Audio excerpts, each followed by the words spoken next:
Kita lanjutkan perbincangan pemirsa, masih bersama dengan Ibu Rini Widiantini. Ibu Rini, ini kalau kita bicara lagi mengenai aturan yang dikeluarkan oleh pemerintah, banyak sekali publik yang suka kadang-kadang merasa, oh ini aturan buat kita juga, buat kami juga gitu. Nah, tadi kalau sudah diklarifikasi oleh Bu Rini bahwa dari PAN RB hanya mengatur sistem kerja, kemudian juga sudah disinkronkan dengan sistem shifting yang sudah disampaikan oleh pihak gugus tugas. Nah, sebetulnya aturan-aturan ini apakah berlakunya hanya untuk ASN saja atau bisa mencakup ke BUMN hingga swasta, Bu?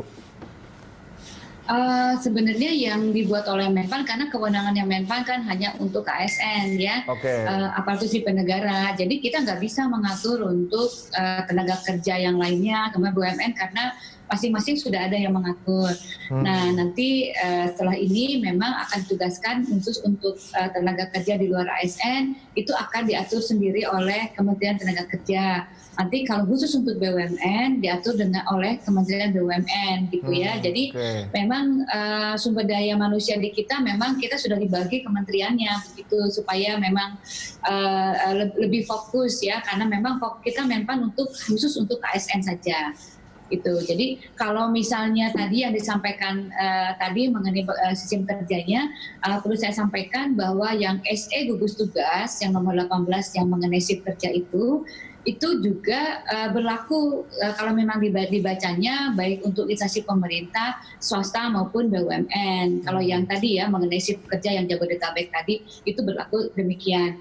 Dan saya kira nanti Kementerian Tenaga Kerja maupun Kementerian BUMN akan melakukan penyesuaian. Kalau Kementerian PAN RB, kita tidak akan mengeluarkan lagi SE baru lagi yang berkaitan dengan jam kerja, karena itu khusus untuk Jabodetabek dan kita sudah clear itu mengenai shift kerjanya, dan selebihnya yang di luar itu akan tetap mengacu kepada SE Menpan nomor 58. Itu yang memberikan fleksibilitas tadi. Nah, mudah-mudahan nanti untuk teman-teman yang memang di luar, bukan berarti bahwa aturan ini hanya untuk kenapa pemerintah hanya melihat ASN saja. Jadi bersabar. Jadi nanti kemungkinan besar Kementerian Tenaga Kerja maupun BUMN juga akan melakukan pengaturan yang sama sesuai dengan mandat yang diberikan kepada masing-masing menterinya. Gitu. Oke, Ibu Rini, tadi Ibu Rini mengatakan bahwa Jabodetabek ini agak khusus begitu ya, karena memang kasusnya juga dikatakan juga epicentrum dari penyebaran dari pandemi corona ini. Lalu bagaimana Bu dengan di provinsi lain misalnya, ketika memang kurvanya meningkat, kita tidak pernah tahu apakah ada aturan-aturan yang akan dibuat kembali khusus untuk provinsi lainnya, ini bagaimana mekanismenya Bu? Kalau yang untuk provinsi lain seperti saya sampaikan tadi, khusus untuk pengaturan sistem kerja ini tetap berlaku kepada SE Menpan nomor 58. Jadi itu sudah jelas bahwa pengaturan mengenai jam kerja tetap memperhatikan penetapan status penyebaran COVID yang ditetapkan oleh gugus tugas. Nah, jadi mesti dilihat. Jadi di dalam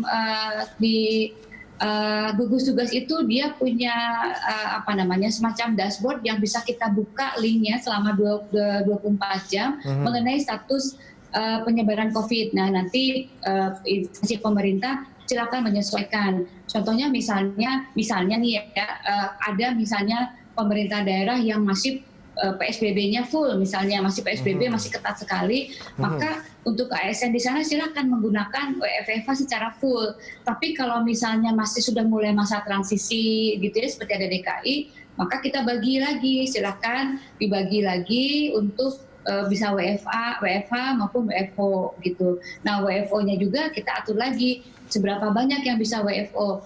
Karena pada intinya adalah kita tetap ingin supaya masyarakat tidak terkena COVID. Artinya kesehatan masyarakat menjadi yang utama. Dan ini adalah status kedaruratan. Jadi kedaruratan nasional ini sudah status bencana nasional non alam ya. Jadi itu yang menjadi utamanya.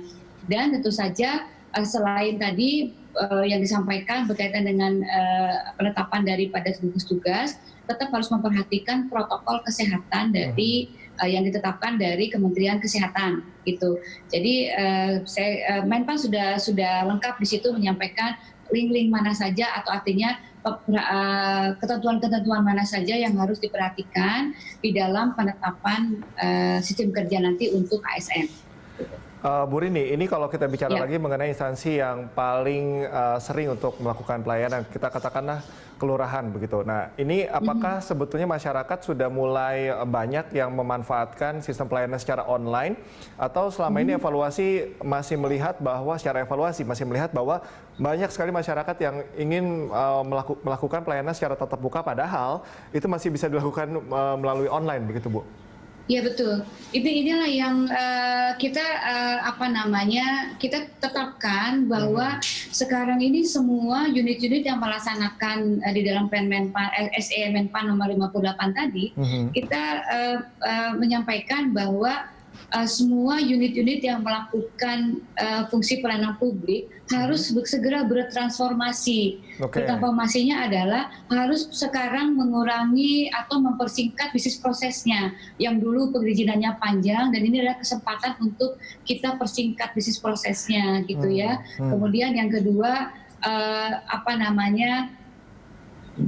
dengan SOP-nya juga diperpendek gitu. Kalau dulu kan SOP-nya diperpanjang, dan kita meminta supaya didorong untuk dilakukan pelayanan dengan sistem online dengan sesedikit mungkin dengan tatap muka. Tapi yang paling utama adalah bahwa apabila dilakukan pelayanan baik secara offline maupun online, tidak boleh mengurangi standar pelayanannya. Itu jadi mentang-mentang karena online misalnya standarnya jadi berkurang, tidak boleh, tetap harus masyarakat punya berhak untuk mendapatkan pelayanan prima dari pemerintah. Gitu. Nah, kewajiban pemerintah ini adalah kewajiban daripada unit-unit pelayanan itu segera bertransformasi, perpendek itu prosesnya, perpendek SOP-nya gitu supaya masyarakat nyaman. Memang sudah disebutkan di dalam SMN4 tersebut, diwajibkan demikian. Oke, nah untuk mungkin sosialisasi juga ini kembali kepada masyarakat, mana bentuk-bentuk pelayanan yang memang sebaiknya dilakukan online saja, itu lebih praktis juga menjaga kesehatan, atau mana yang memang harus tatap muka, Bu Rini? Ya, nanti kita akan karena jenis-jenis pelayanan kan berbeda, berbagai macam jenis pelayanan. Ada klasternya pelayanan yang berkaitan dengan masalah administrasi, pelayanan berkaitan dengan masalah kebutuhan dasar masyarakat gitu ya, berbeda-beda.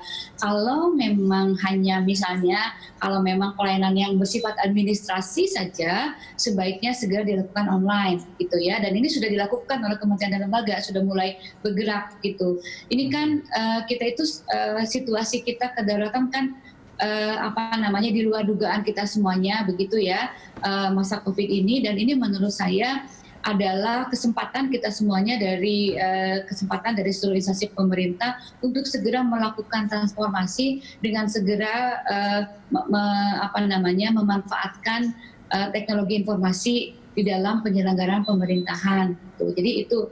Nah, misalnya kalau yang tadi saya sampaikan contoh-contoh yang administrasi yang perizinan silakan dengan media online, tetapi misalnya pelayanan-pelayanan yang harus bertatap muka, contohnya misalnya pelayanan kesehatan misalnya ya gitu. Nah, ini saya kira itu masih perlu untuk tetap berlaku pelayanan tatap muka, tetapi sesedikit mungkin kita mengurangi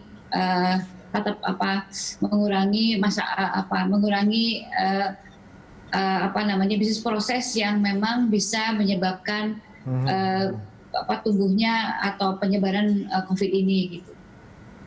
Oke, Ibu Rini, pada akhirnya kita akan bicara mengenai sistem yang terintegrasi ya. Ini kan kita sudah mulai masuk ke new normal, PSBB transisi. Bagaimana memastikan bahwa di tiap kementerian ini integrasinya sudah baik, artinya pelayanan yang membutuhkan koneksi antar lintas kementerian ini bisa berjalan dengan baik. Artinya itu tadi, kalau kita kembalikan pelayanan pun tidak terganggu, seperti yang tadi dikatakan bahwa surat edaran dari Kemenpan RB pun connect dengan surat edaran tentang shifting waktu yang sudah dikeluarkan oleh gugus tugas. Bagaimana memastikan hal itu, Ibu? Ini adalah satu persoalan yang memang sebelum COVID pun kita punya persoalan tidak terintegrasinya sistem antar instansi pemerintah gitu ya. Dan kita tahu itu memang suatu PR yang besar. Nah, ini menurut saya momentum ini momentum di mana kita harus mulai mengurangi tatap muka, kemudian kita sudah mulai juga harus melakukan perubahan-perubahan di dalam penyelenggaraan pemerintah.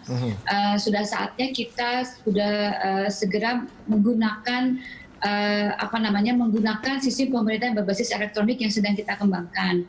Itu jadi instansi pemerintah memang dengan Perpres nomor 95 tahun 2018 sudah diperintahkan sebetulnya oleh Bapak Presiden harus segera mengintegrasikan semua sistem aplikasi yang berserakan atau yang selo di kementerian dan lembaga. Kemudian juga sudah keluar Kepres nomor 39 tahun 2019 yang berkaitan dengan satu data nasional, dan ini dua Perpres ini merupakan dua Perpres kembar yang memang harus bersama-sama kalau kita memang ingin membangun suatu sistem pemerintahan berbasis elektronik yang baik atau mengintegrasikan sistem ini, maka harus disertai dengan arsitektur data yang sama. Gitu. Jadi inilah menurut saya saatnya. Dan bagaimana memastikannya? Dan kita punya satu forum data Nasdaq, satu data Indonesia, dan forum untuk sistem pemerintahan berbasis elektronik. Jadi kita sekarang kita sedang lagi bergerak. Ini PR yang besar, betul. Ini PR yang sangat-sangat besar bagi kita untuk dilakukan pengintegrasikan. Kalau saya yang dari statement Ibu Rini adalah cepat bertransformasi. Itu juga respon yang cepat juga harus ditunjukkan oleh pemerintah. Terima kasih Ibu Rini atas waktunya bersama kami. Selamat melakukan aktivitas kembali. Dan pemirsa, jangan kemana-mana, kami akan kembali usai jeda.